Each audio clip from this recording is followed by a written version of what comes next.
Now you've done it. You're on the verge of death, aren't you? No, I'm very much alive. How close life and death seem sometimes. You see, Catherine? Your husband is a lunatic. I've told you 1,000 times. Now you have the proof. Come on, old man. Back inside before you do catch your death. No. No? No, not yet. You are a lunatic.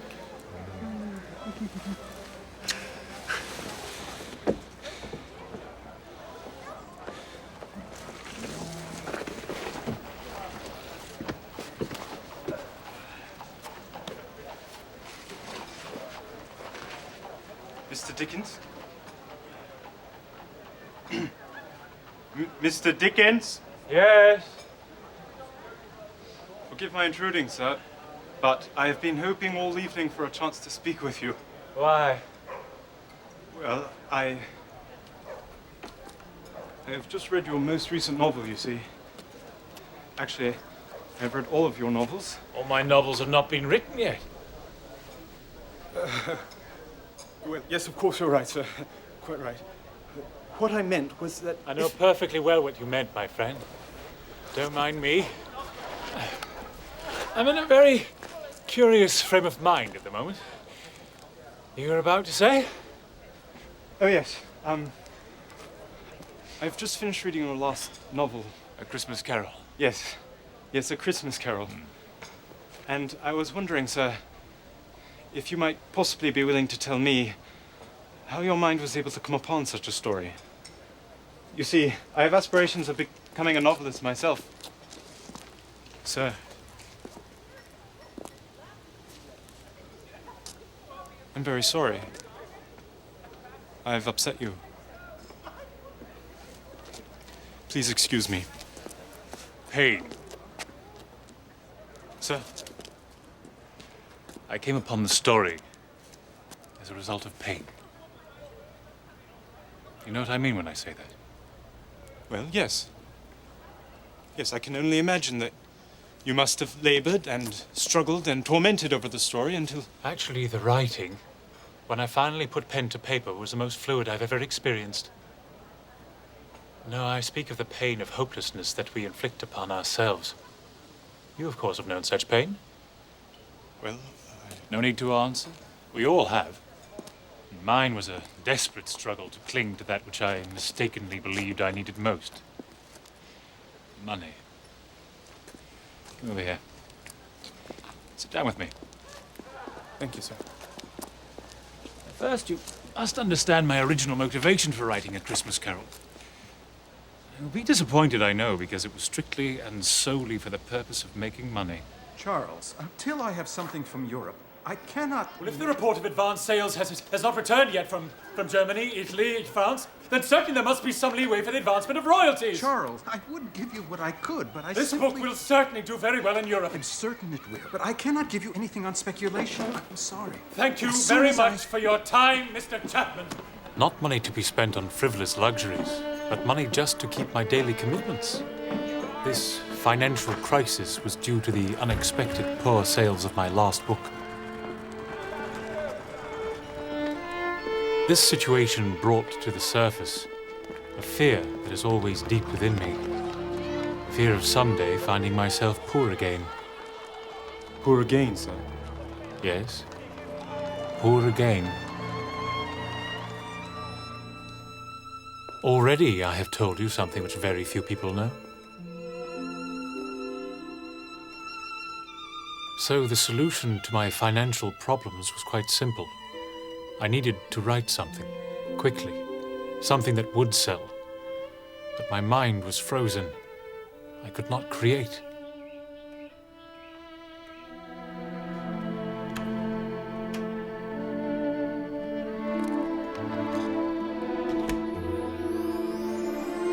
One night, when the mental torment was especially keen, I left my home at dead of night and began to walk.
Stroll tonight, Gov.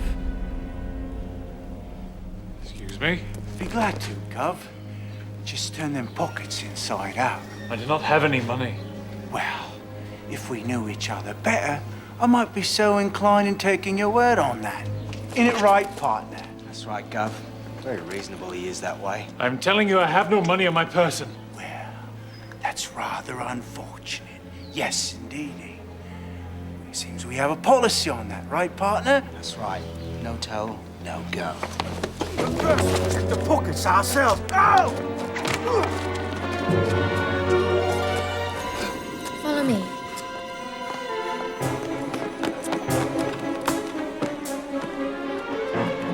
Stop. Don't move an inch. But, Come on! Trust me.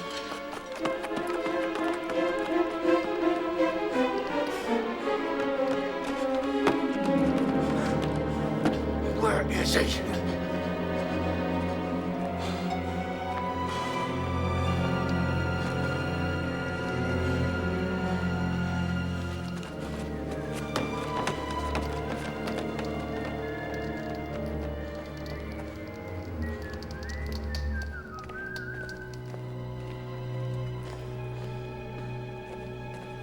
You lost your way, sir? no, I was just out for a walk. Well, if you don't mind my suggesting, sir, there are better places for an evening walk, especially at this hour of the night. Of course, you're right. Thank you.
Don't you ever be late again.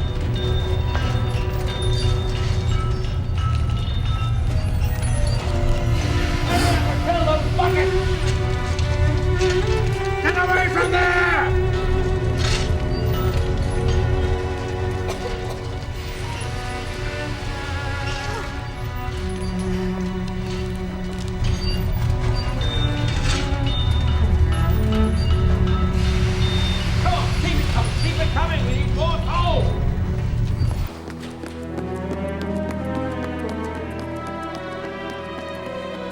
the fear that gripped me that night, after walking through those dark streets, was the fear of reliving that part of my life again.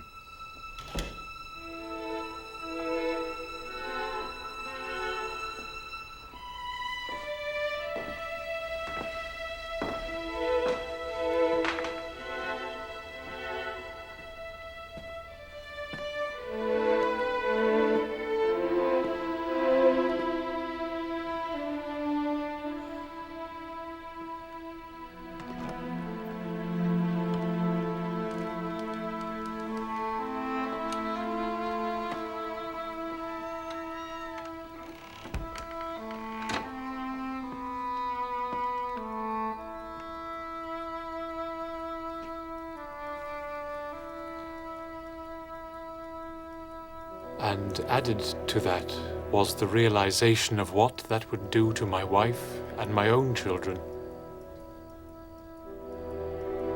Excuse me, sir. Relive it? What exactly do you mean? You must be careful at this point, because for you to understand what that means is to doom yourself to at least another hour on that cold, uncomfortable bench. Gladly, sir. All right, then. I was born into circumstances not far removed from what you see here tonight. That wouldn't surprise you, would it? No, sir. Of course not. My parents had a home in the country by the sea. I was very happy in that home. I was content. One of my wonderful happy memories were those delicious days when snow fell, especially at Christmas time. Now, most people, no doubt, find snow a nuisance, but I never did. See, snow on the ground kept our family inside. We were closer together when snow fell. And snow on the ground meant time with my books. My beloved books. I'm rambling now, I know, but the story cannot really be told without rambling a bit.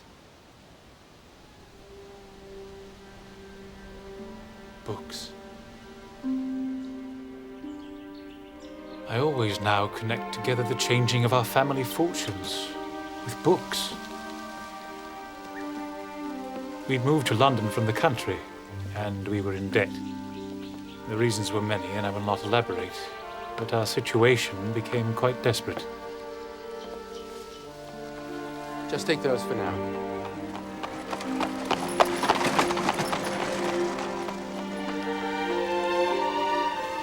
Every week or so, my father would send me down to a shop that would buy our books. We sold almost everything else as well, but when our books were gone, it meant to me the end of our secure life.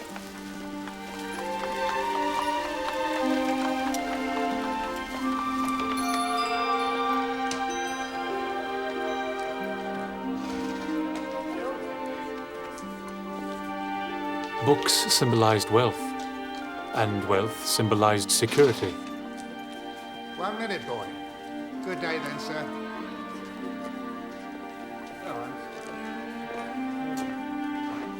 But now security was lost. And the loss of hope was soon to follow.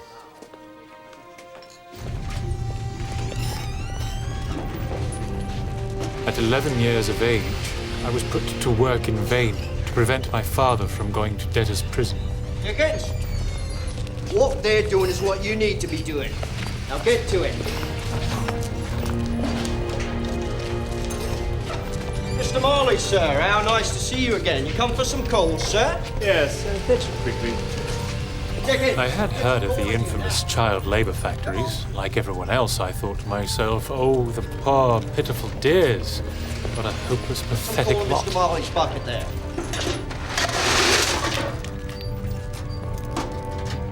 Here you go, boy. Buy something for yourself. Back out with the other rats and hurry up. They go in, and they go in, but they never come out. Now I, unbelievably, was one of them. One of the hopeless.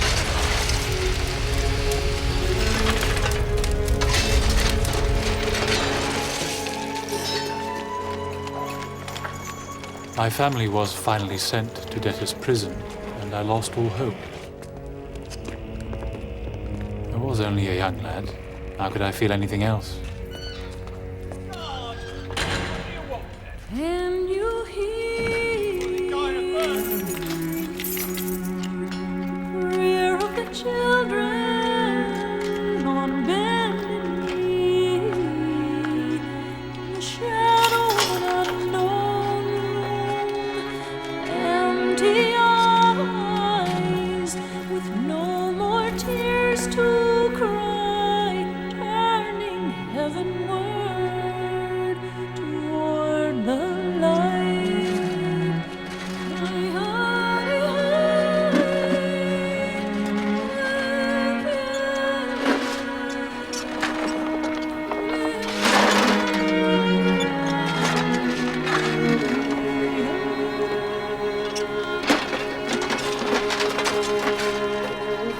Can you feel the heart of the children aching for home, for something of their very own, reaching hands with nothing to hold on to, but hope for a better day, a better day.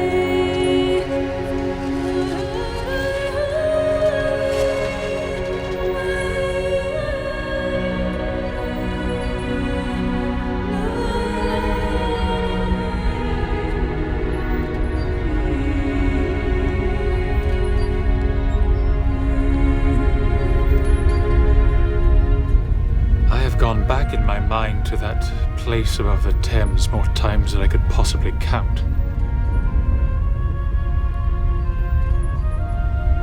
My whole nature has been so penetrated by the grief and humiliation of that experience that even now I often forget, in my dreams, that I have a dear wife and children, even that I am not still a boy. And I wandered desolately back to that time in my life. Can you hear the prayer of the children?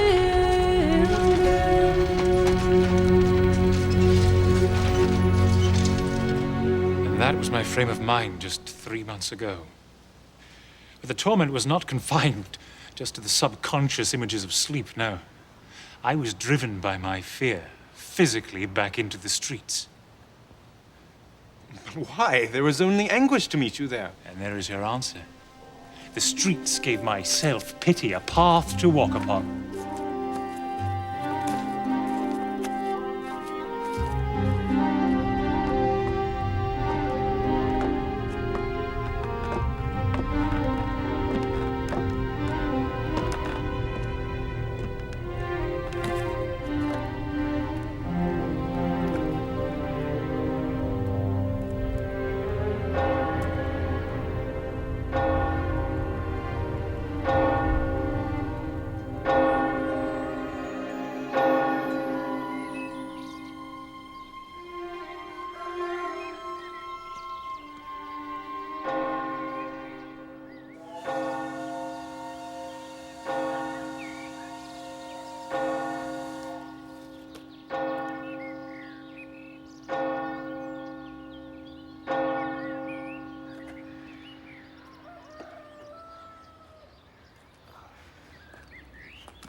Give us your money. No! Leave me alone! Drop the coins. No! Stop! Drop them! No!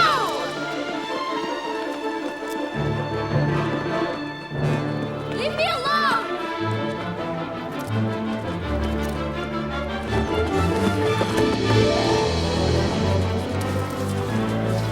Drop the coins and we'll let you go!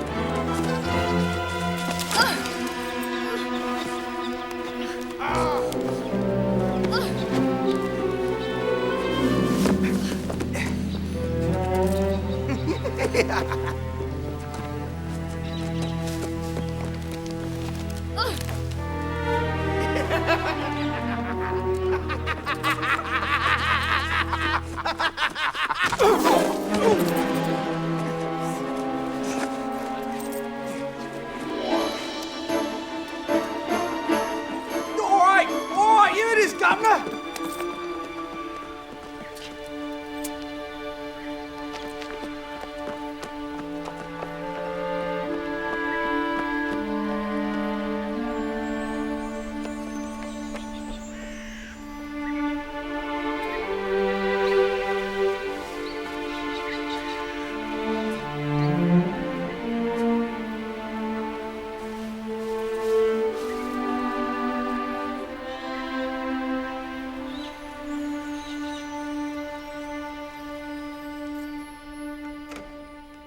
Put some more hot water in the teapot, Rebecca.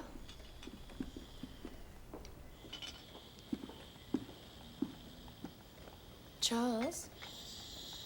Charles, dear? Mr. Edward Watkin from Manchester is here to see you. He said you'd made an appointment with him. Is it Wednesday already? It is. You've lost all sense of time lately. Yes, I have. What is worse is I don't care. Shall I tell him you're not able to receive visitors today? No, I can't do that to him. He's an acquaintance of Sister Fanny. I think he wants me to give a speech somewhere. Well, then you'll probably want a few minutes to wash then, won't you? You look as though you've been in a fight. Yes, I suppose I do. Thank you, my dearest. Please tell him I'll be down shortly. Yes. I was asked to give a speech at the Manchester Athenaeum, which served as a facility to help educate working men and women and spur them on to the better things in life. I must tell you, I did not want to go. What was I supposed to say to them? My dear ladies and gentlemen of Manchester, do not feel that you are alone, because before many more days pass, I shall be in the same boat as you are. But that is not what you said. Your speech was brilliant. Are you there? No, but I read it. You spoke, if I remember correctly, upon the fact that each of us may improve our lot in life if we will only allow ourselves and teach our children to see the immeasurable possibilities that surround us. Yes. I thought that most inspiring. Thank you. They seem to share your feelings. Their reaction deeply affected me. And yet all I could see in their faces, as they extended their hands to thank me, was the possibility to exploit the stories of their lives to keep myself and my family from becoming just like them.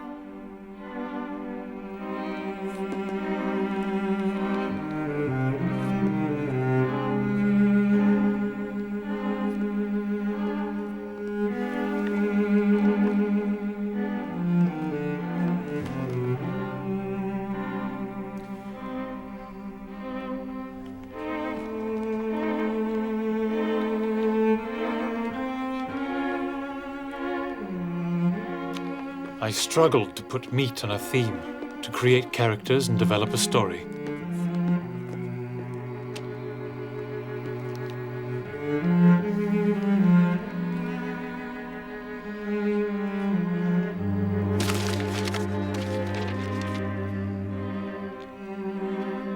But nothing I tried worked, because the question, will this sell, haunted me at every turn.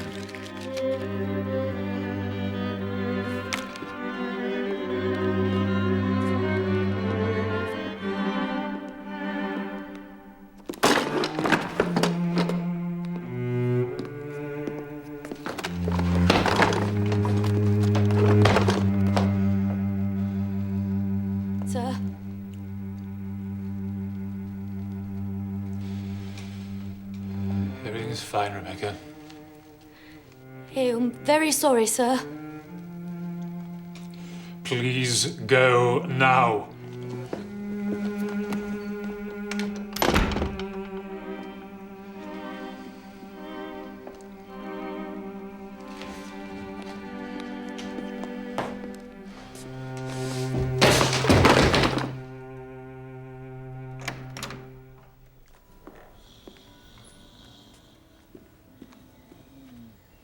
Charles.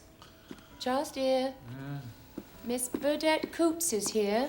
What on earth is she doing here? Aren't you accompanying her somewhere this morning? Oh, no. Oh. Mm-hmm.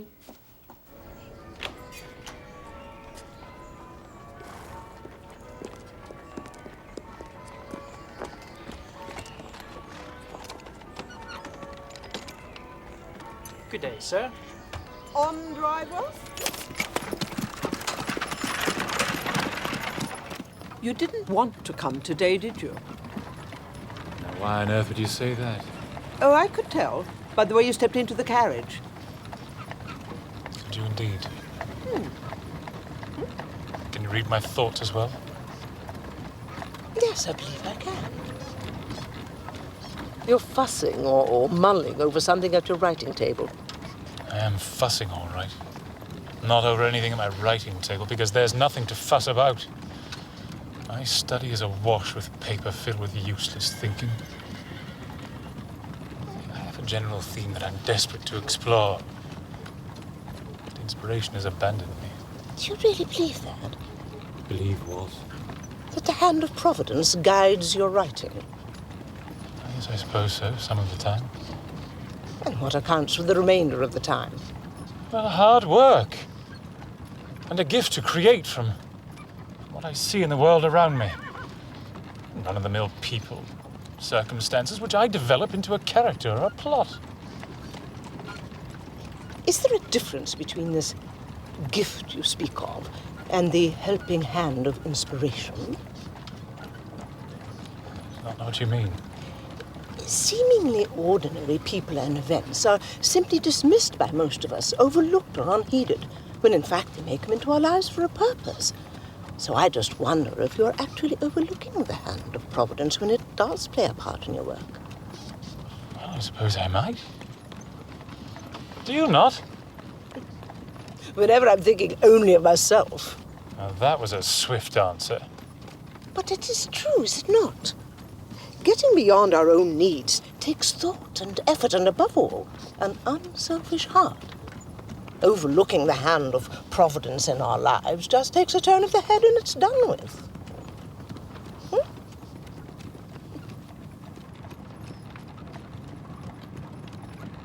An interesting piece of philosophy, is it not? Yes. Do you know what a ragged school is? In general, yes. There's nothing general about them. They're among the most sorrowful places on earth. Institutions set up to educate the most poor and wretched children of the city.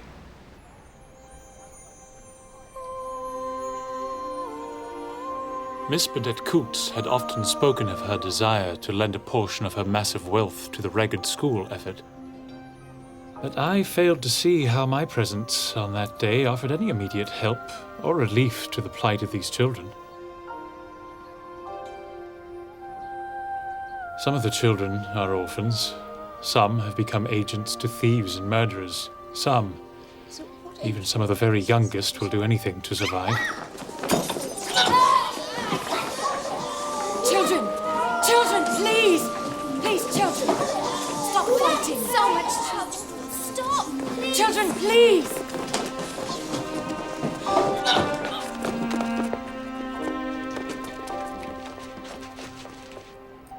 For you, my dear, and you. For the school. Do you not have anything for the children, Charles? I do not have your means. Even the widow's mite was acceptable. Thank you. Gently. As Miss Burdett Coates gave generously, I felt shattered.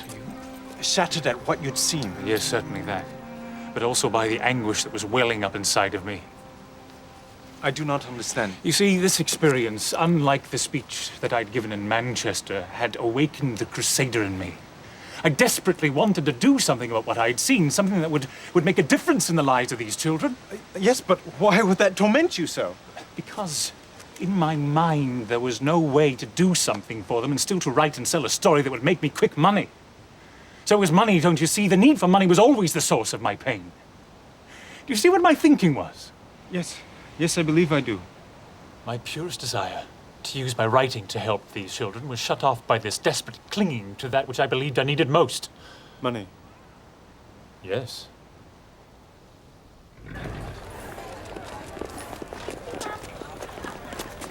Excuse me, please. Children. Thank you. Goodbye. Goodbye, sir. Goodbye.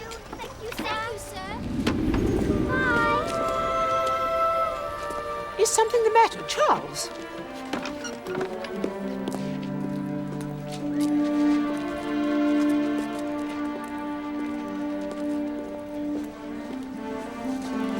Mr. Dickens.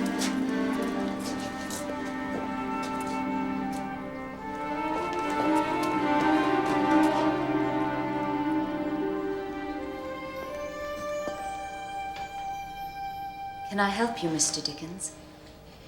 Have you lost something? No, I thought I saw her. One of the children seemed familiar to me. We don't use this part of the church, Mr. Dickens. Our lease is only for the basement level rooms. The children never come up here. I see. Would you care to look among the children again? No, thank you. I'm very sorry.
Come for your money.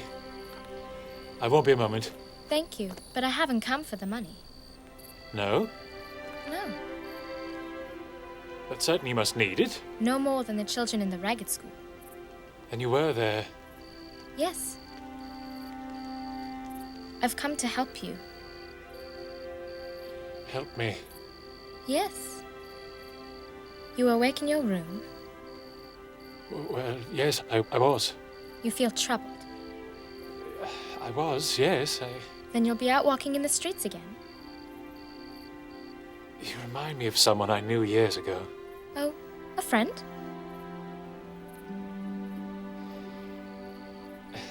She always seemed to understand what I was feeling. A true friend. Yes, she was.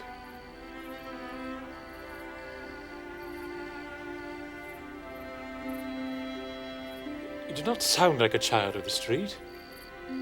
Or a child at all, for that matter. I'm not a child of the street. At least not in the way you would normally think. And yet, you move through the streets every night from your home or wherever it is that you live to the factory and then back again. You do have a home. Oh, yes. And a family. Ah. Would you like to meet them? Well, Yes, of course, perhaps someday. Tonight. Tonight.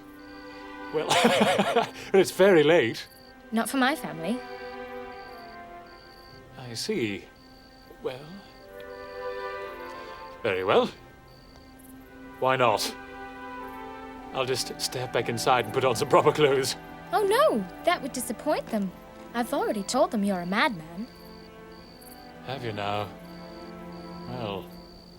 And so I am. Right then.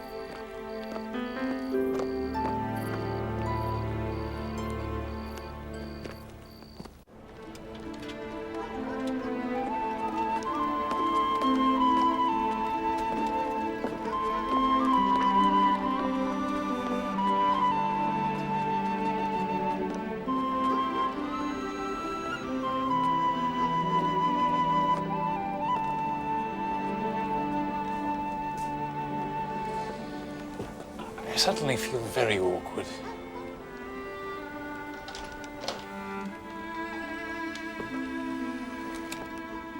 Father? Mother, this is the man who helped me the other day. Is it then? I should probably explain. Oh, no need to explain. It's very nice to meet you, Mr. Dickens. Let me express our gratitude for your helping our little muffin the other day. So she told you? Oh, yeah. She told us all about you. It troubles you that our daughter works, doesn't it, Mr. Dickens? Well, I'm troubled that any child works. Why? Well, I had fallen under similar circumstances when I was just your age. Had you now? Then you were obliged to work as a child as well, then? Is there any other reason for a child to work? Well, we wouldn't have our little muffin here working, except she insists upon it. I want to help. Of course you do, dear. Well, I've recently hoped I might be able to help to eliminate the blight of child labour, or at least improve the situation in some way. Had you now? Well, bless you, sir. Well, thank you. And how do you propose to do that? How?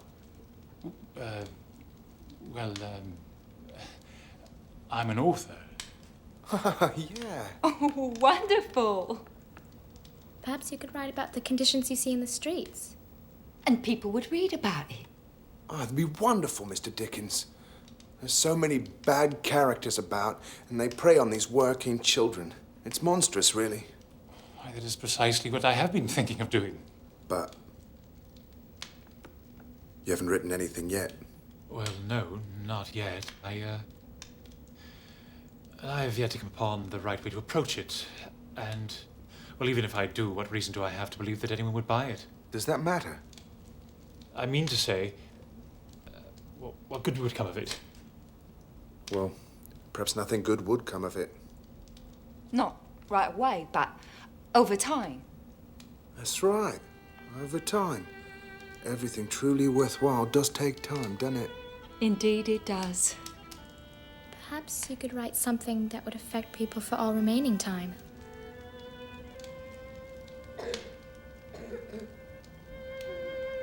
We've awakened someone. He's our little boy.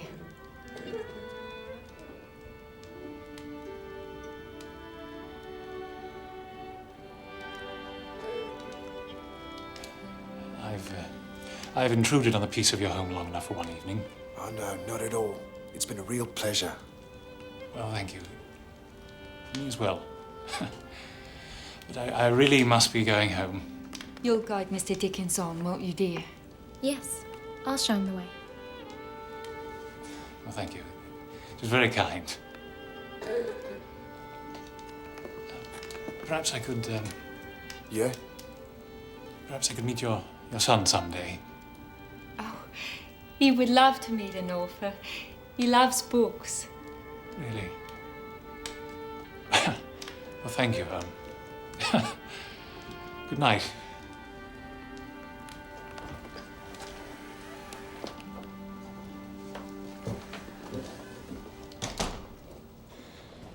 You have a wonderful family. A great deal of love in your home and happiness. That surprises you. Well, you have so little. In the way of money, you mean? Yes. Then to your mind, it is money that buys love or happiness. Well, it brings security. And that is happiness? Well, not to your mind, obviously. No. Not to my mind at all. And I can show you why. All right, then. Show me.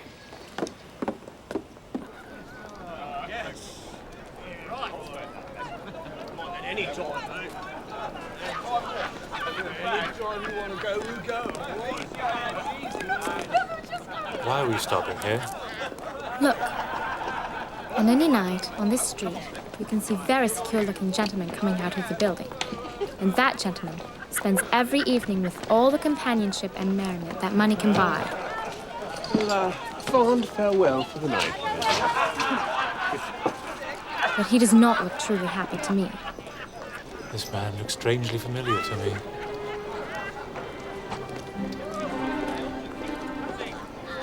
Let's follow him a bit further.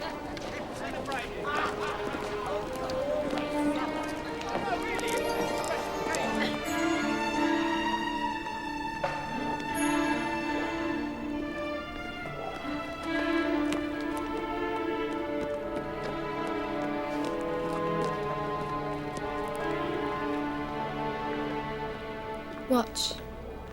Oh, please, sir. Please, can I have it? Do you have any spare coin, please? Could you just spare I've seen it? this very same thing on this very same spot at least 100 times. You want a coin? Take that. Please. Share it. Oh, that was mine. That was mine.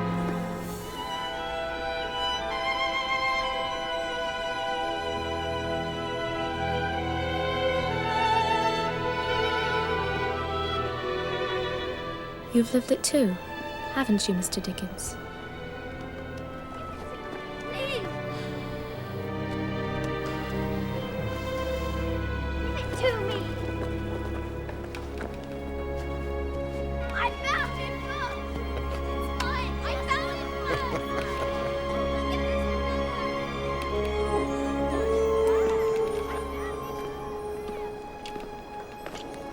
With what that man possesses, just think of what he could do for those children, if he would choose to set his heart to it.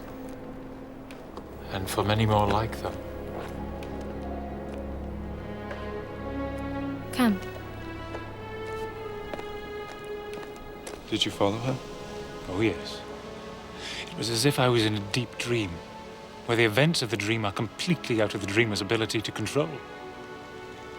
Where did she take you? Back to the river.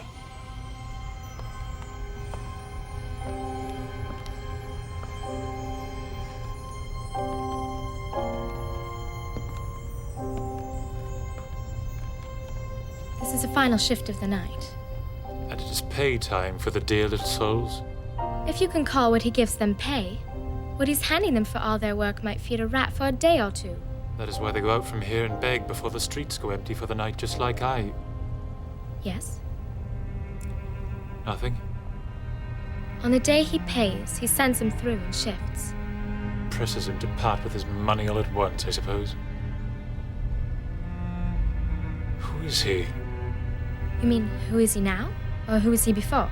Now, of course. There is a difference, you know. The man you see now is not the man he once was. Certainly not the man he could yet be. What do you mean? I mean that what he is now has come from choices he made years ago.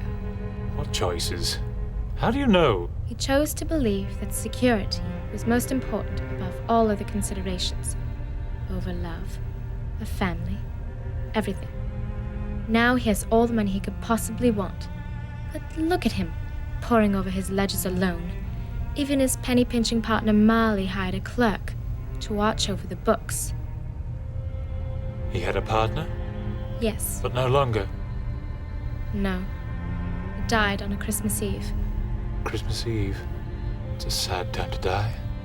How sad you know not. Come.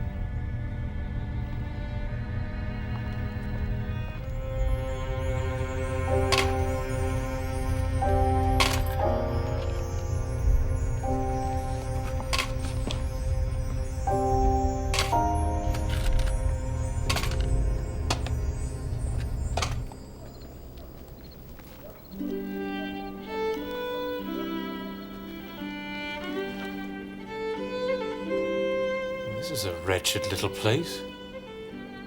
Yes, but look closer. A very meager meal they're eating. Indeed. But look closer still. No comfort to speak of. No fire burning. Cold and cramped. Yes, that is all very true. Anything else?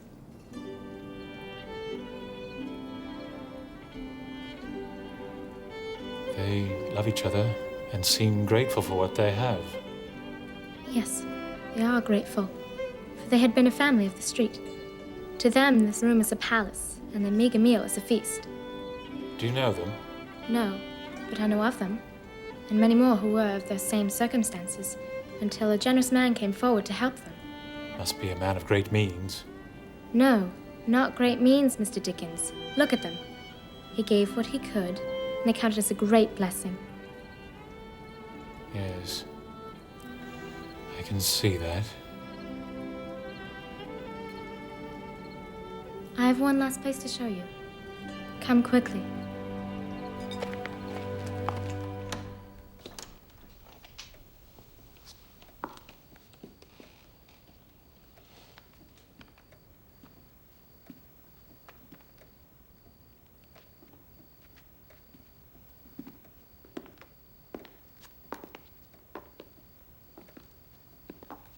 Is everything all right, Mum? Oh, yes, Thomas, thank you.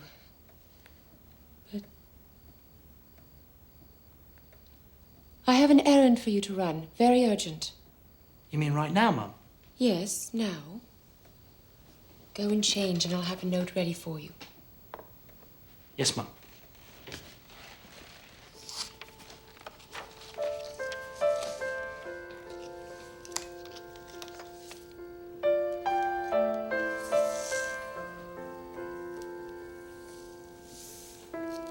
Please forgive me for disturbing you at such a late hour. I am writing because I have a favor to ask you. Why have you brought me here? A lovely little cemetery, don't you think? I'm not partial to the fields of final rest myself. I'm surprised to hear you find it so lovely, considering your experiences here of late. But it is a well-tended place. Except perhaps for that grave there. The grave behind me. Yes, that one. Quite in a shambles. No flowers like the rest. Why is that, do you suppose? Well, the obvious, I should think. No one has bothered to take care of it. Why? Why? I've not the slightest notion. The graves of all the others are lovingly cared for. Why not this person's? Well, no family left, I'm sure. Or perhaps no one who knows him truly cares. You know who's buried there, do you not? Yes, I do. I may be the only person, save one other, who does know. And I doubt that he could even find the grave now. Will you come closer to the grave? But why? I have more to tell you, and my time is nearly gone. Your time? The man who lay beneath this pathetic grave left the world without a single soul who cared for him. He was a man who believed that what he needed most in life was money. Is that what you think of me? It's true, isn't it? Now, see here, young lady. This man was very much like you. Poor when he was young. He constantly worried about ever being poor again. How on earth could you know that? As the years went by, he felt less inclined to give to a church or to a poor man's hospital. Then, less inclined to drop a coin or two into a blind man's cup or a begging child's hand. Eventually, the time came in which there was no place for this man's money, but in his own pocket. What words these are. Do you truly apply them to me as well? Remember the wreck at school? Yes, I remember. I offered my gift. But grudgingly. Of what value is a gift given in such a way? So you do apply those words to me? I apply them to what you might become. But I assure you, young lady, that there is nothing in the way that you've described this man that has any resemblance to me. There's nothing in the way that I've described this man that had any resemblance to him either, when he was your same age. And how do you know what was in the heart of this man, this man of business? Man of business? Mankind should have been his business. The common welfare should have been his business. Mercy, charity, forbearance, benevolence. He gained great wealth in this world, but of what benefit is that to him now, or to anyone else? Perhaps you should tell me. You seem to know everything else. I've been trying to explain in ways that you cannot understand yet. I won't. Look, Why? So that I can see my name engraved in that stone? Where are you going? Home, where I should have been all along. I know exactly what you are now, and can ill afford to be the object of your diviner's tricks any longer. What a colossal waste of time this night has been. Farewell then, Mr. Dickens. May your time be put to good purpose.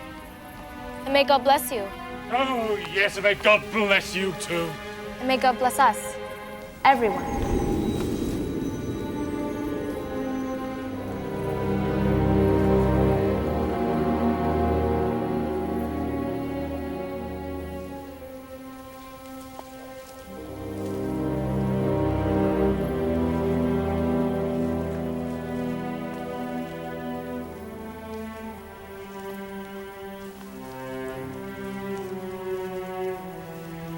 Not.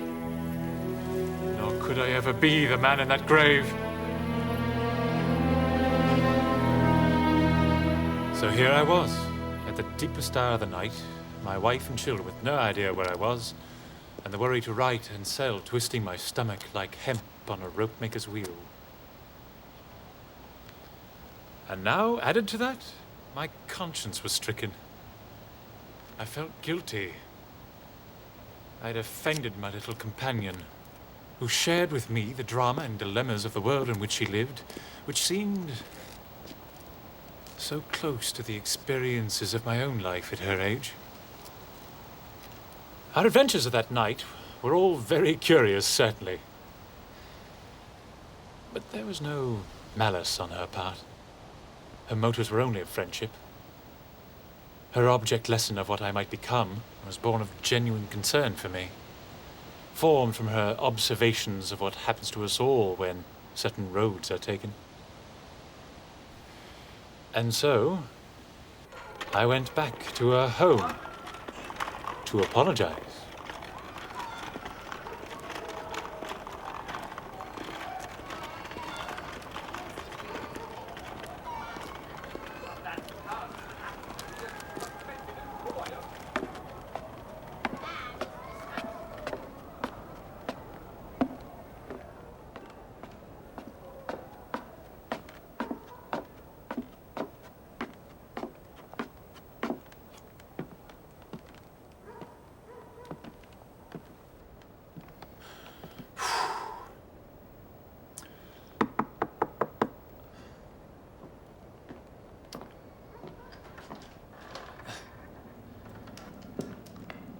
Help you? I've come to call on the family that lives here. Family? There's no family here. Only my sister and me. Then perhaps I've got the wrong... There's not a family that lives here. A mother, a father, a young girl, 12 of age perhaps, and a little boy. A sick little boy. Oh, that family. Yes, do you know the one? Yes, the Cratchit family. So they do live here. Oh, no, sir, not anymore. But they were living here earlier. Earlier? Yes, this very night. This very night? You're gravely mistaken, sir. It will be 7 years ago this Christmas that they left. 7 years? Indeed. There must be some mistake. I remember. Because Mr. Cratchit was a bookkeeper, worked for an old miser named Marley. When he died, Mr. Cratchit had to leave to find other work. What lovely children they had. A young girl and a little boy. How do you know all this? I was their landlady. My sister and me owned these rooms and the ones downstairs. Sir?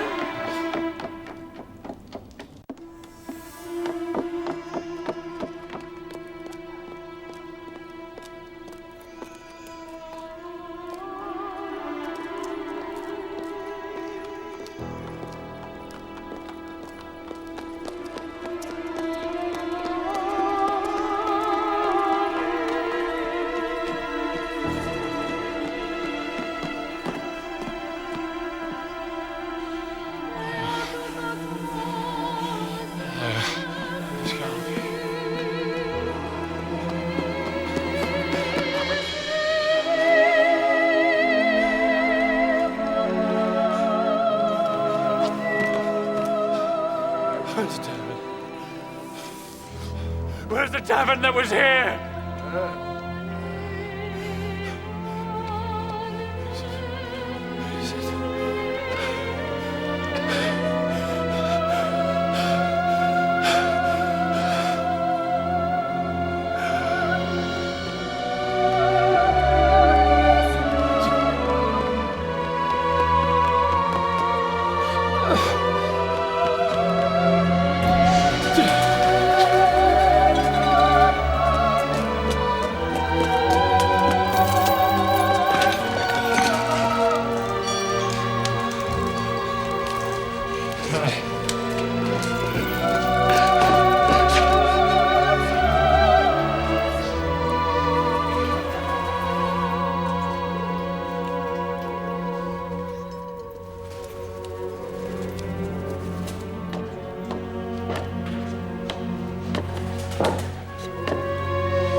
This was the darkest time. There seemed no other explanation to all that had happened through the night than that I had lost my mind.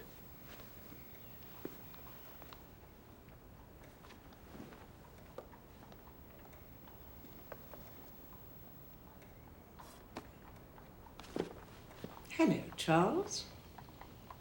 Has a new style of dress been adopted in the great old city? Miss Billet-Coutts, will you please excuse me? No, I will not excuse you. I am very sorry, madam, but I am not in a frame of mind to receive visitors today. Really? And just what frame of mind are you in exactly? One that concerns only me. Oh, I think you're wrong. In fact, I know you're wrong. I've been talking to your wife and children. They're worried to near illness over you. Where have you been this past days and nights? If I told you, you would not believe me. I hardly understand it myself. Well, allow me to be the judge of what I will and will not believe, thank you. It's a very long story. Well, then get on with it, please. I do have other commitments.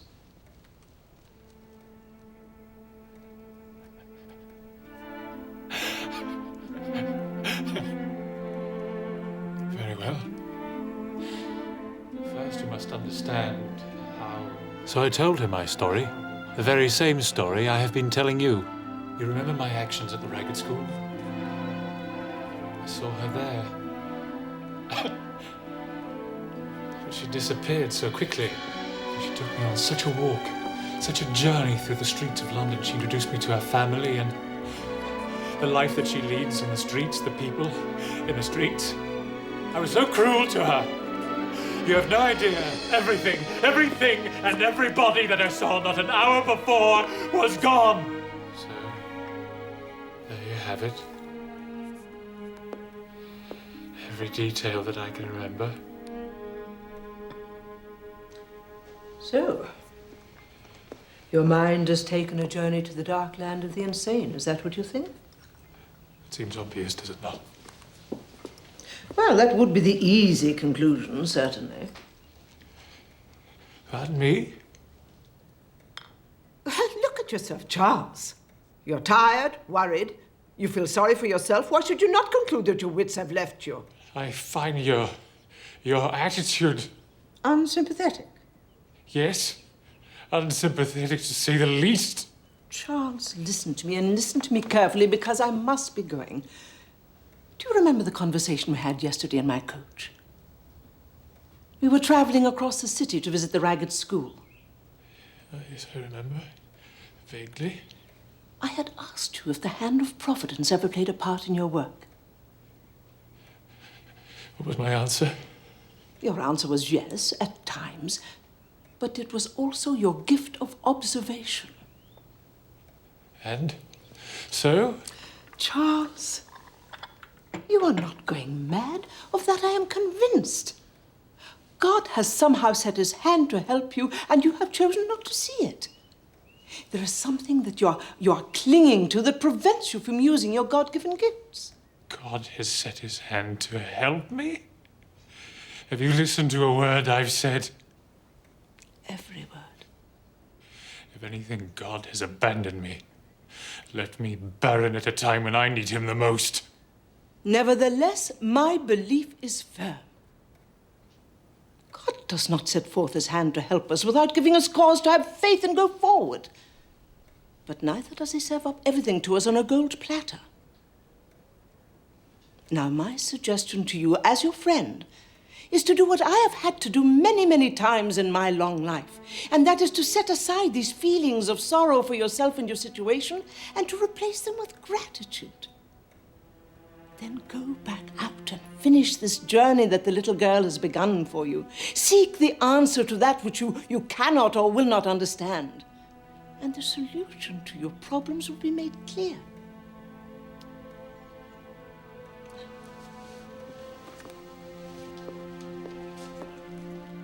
God bless you, Charles. May your time be put to good purpose. What did you say? I said God bless you.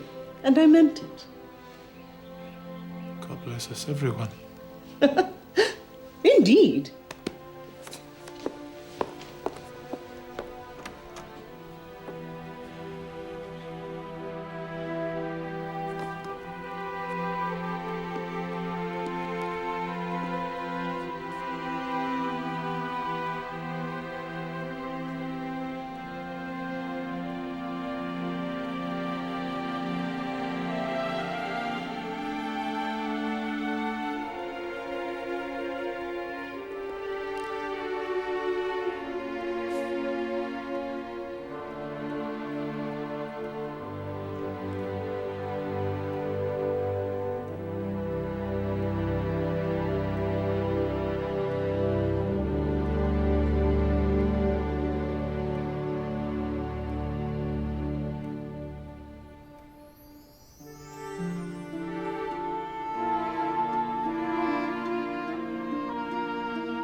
You're a bastard, Redding! Yes, I will. You were chasing my daughter the other night. You were the one! I meant no harm. I thought I knew her. Get out of here! Yes, of course.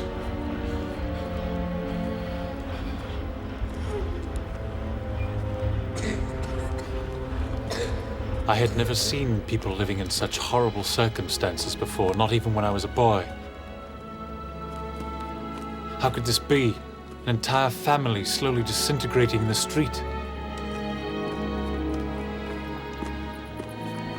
I kept hearing the words of my young companion about the family that had been in the streets. That to them, the room was a palace, and the meal a feast.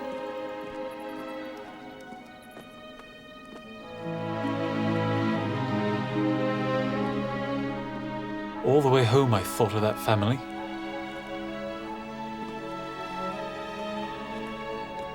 I wondered how long they would have to suffer before someone would take notice of their plight.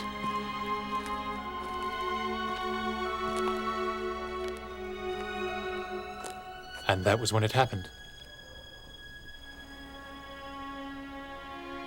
Suddenly, without even being conscious of it, my mind moved from thoughts of myself to thoughts of someone else. That night, for the first time in many days and nights, the thoughts of needing to make money finally left me.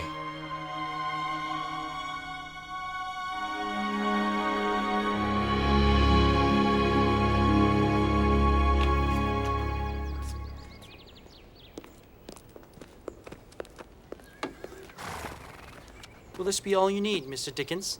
Yes, that is lovely. Thank you, Thomas. Sir, Mrs. Dickens will be concerned that you've left again. I've one errand to accomplish, and I must do it on my own. What shall I tell her when she returns? Please reassure her that I'm fine. Very well, sir. Thank you, Thomas.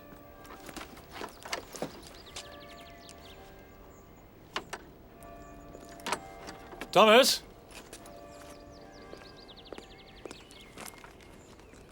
Perhaps I do owe her more of an explanation.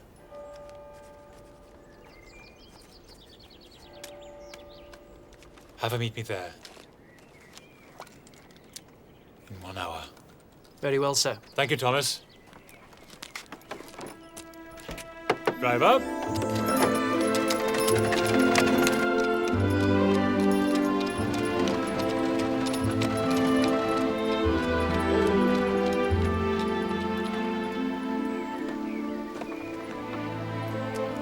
You mind waiting for me? Very well, sir.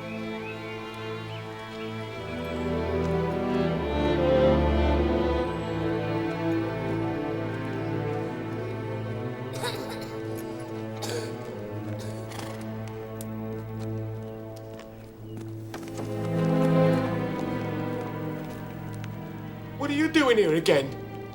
What do you want? There's food in this basket. And money in this pouch. It should help you find a place for your family. And there is also money enough to see to your little boy's illness. My card is also in the pouch. If you should need any further help, please call upon me. I will be glad to render any assistance that I am able. Goodbye. Oi! Why are you doing this? Because you need it. And I need to give it to you.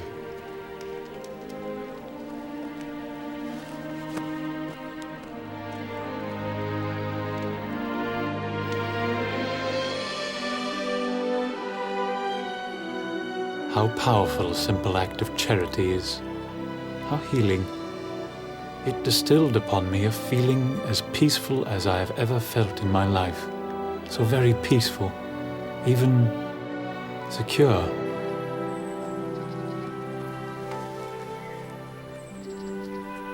Mrs. Dickens. Mr. Dickens. Thank you for coming. It's the first time I've seen you properly dressed in days. I wouldn't miss it. Will you take a turn with me? Gladly.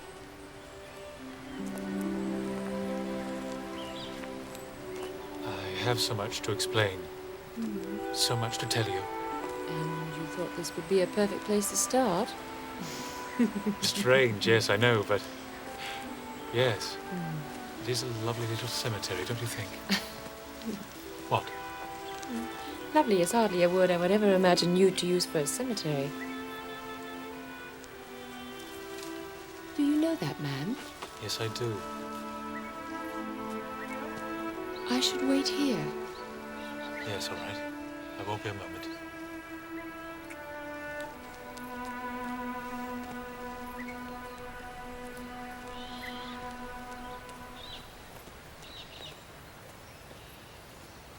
Hello. Hello, sir. Do we know each other? I believe we have met once before. Yes. Well, if I was rude to you, and I probably was, I apologize. Not at all. Did you know my friend? No, I did not know him. In life, he was my business partner. I see. The ground about his grave is much improved.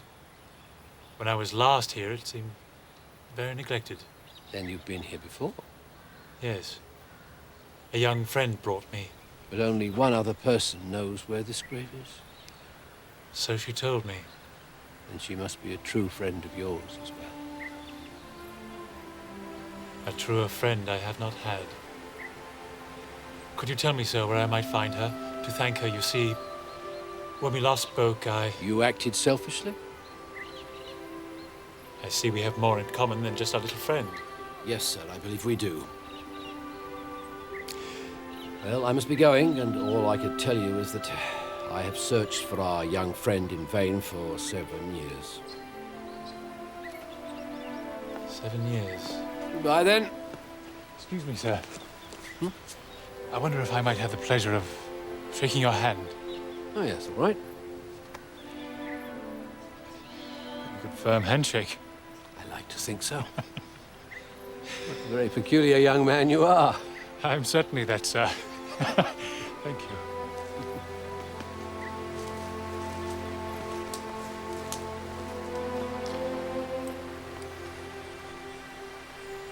Jacob Marley.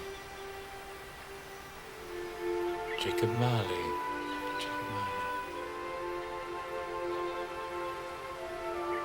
Bob Cratchit. Worked as a clerk for an old miser named Marley. Jacob Marley.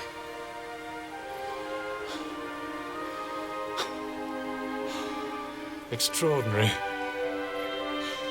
Absolutely extraordinary. What is extraordinary? Jacob Marley. Who? Extraordinary. Yes, dear, so you said. What is extraordinary? Charles? Come. What? Are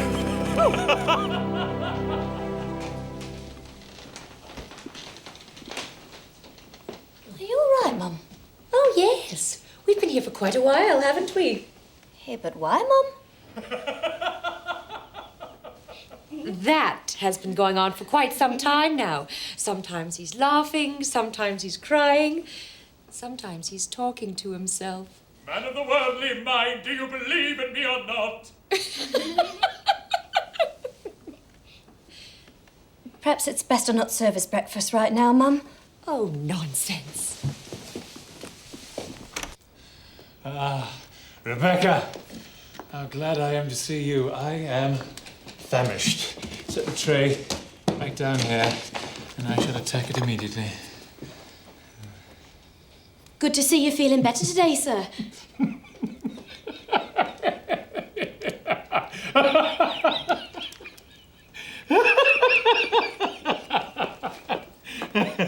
Very good. Very good indeed.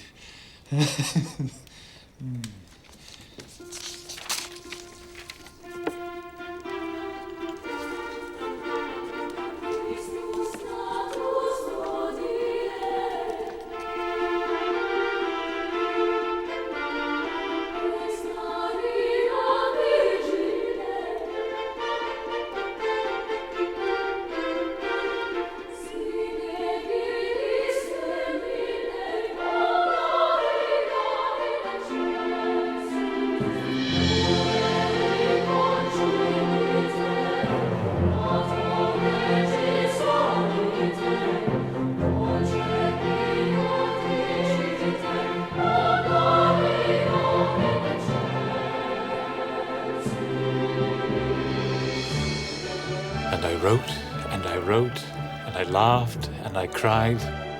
I hated to leave my writing table even to eat or to sleep. Interruptions beyond that were even more irritating. And never once, not once during that entire time did I think of making money. I felt so absolutely captured by the story and how it made me feel to write it, that I would have written it even if there had been no possibility of selling it. And so, day by day, the manuscript grew, not just towards completion, but towards what I felt was a renewal of my life.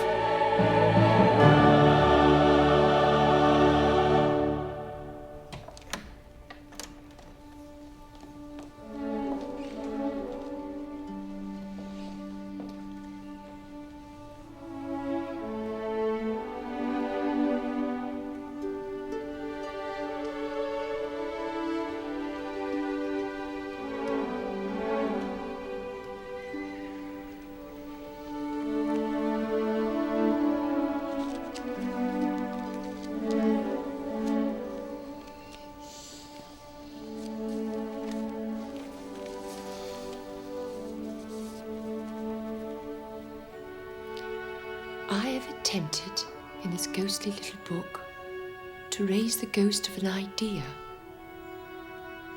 which I hope shall not put my readers out of humour with themselves, with the season, or with me. May it haunt your houses pleasantly. Your faithful friend and servant, Charles Dickens.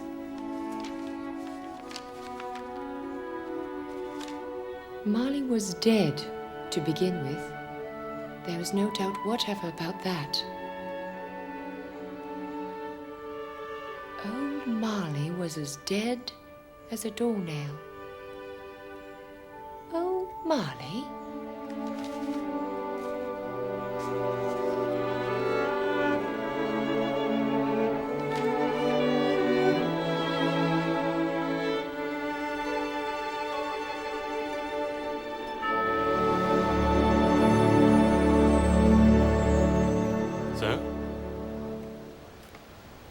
I was thinking about the little girl. I don't go a day anymore without thinking of her, or feeling that she is somehow close by. See, I've searched and searched my past, desperately trying to see if she had any link to it. I finally decided it doesn't really matter. I know she was real, that she lived out her life in the old city, and I know what she taught me. I believe I've found with the other little family in the street, and the story that I have written, some small way to repay her service to me. Now what remains to be seen is whether what she and her family said will come to pass. Will this story of the ghosts of Christmas stand the test of time? Will it mean something to people 10, 20, 100, 150 years from now? Well, that question would never exist had it not been for pain, as you put it. Had this dark time not fallen on you, the story never would have been created to begin with. Perhaps they're in the garden? Oh, there you are. Oh, it's absolutely freezing out here, Charles. Oh, it's not so bad, really, is it? No, sir. Well, you are out of your mind, so your opinion does not matter. Well, I seem to remember not too long ago you're saying most emphatically that I was not out of my mind. Well, do not apply that assessment to every situation, Mr. Charles Dickens. Miss Burdett Coots, may I introduce you to a friend of mine? I'm very sorry, but I've yet to learn your name. It's William, sir. Ah. William Burdett Coots. My nephew. Conspiracy. That's what this is. Conspiracy. Conspiracy fiddlesticks. Now come inside, both of you. This instant.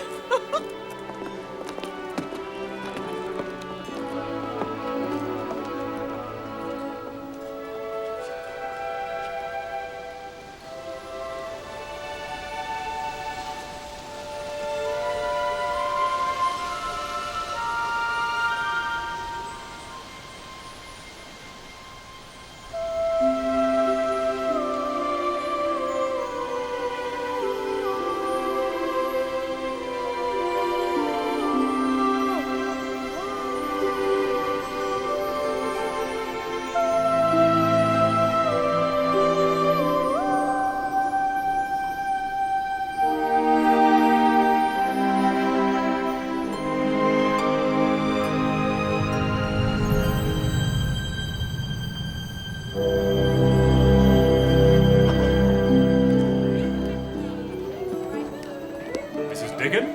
Mr. Dickens!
Good King Wenceslas looked out on the feast of Stephen, when the snow lay round about, deep and crisp and even. Brightly shone the moon that night, all the frost was cruel, when the poor men came in sight, gathering winter fuel.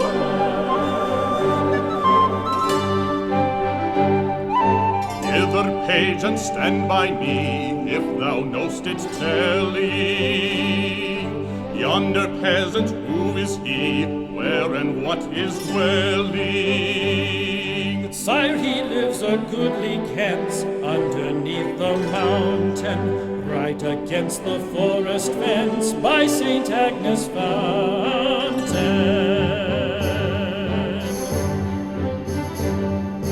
Bring me flask and bring me wine, bring me pine logs hither. Thou and I will see him dine, when we bear them thither. Page and monarch forth they went together, through the winter's wild lament and the bitter weather.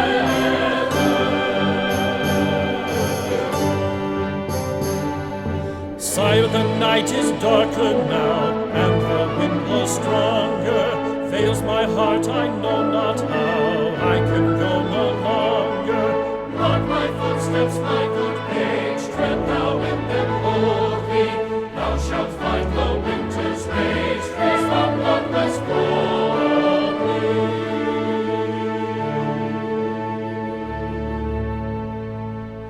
In his master's steps he trod, where the snow lay dinted.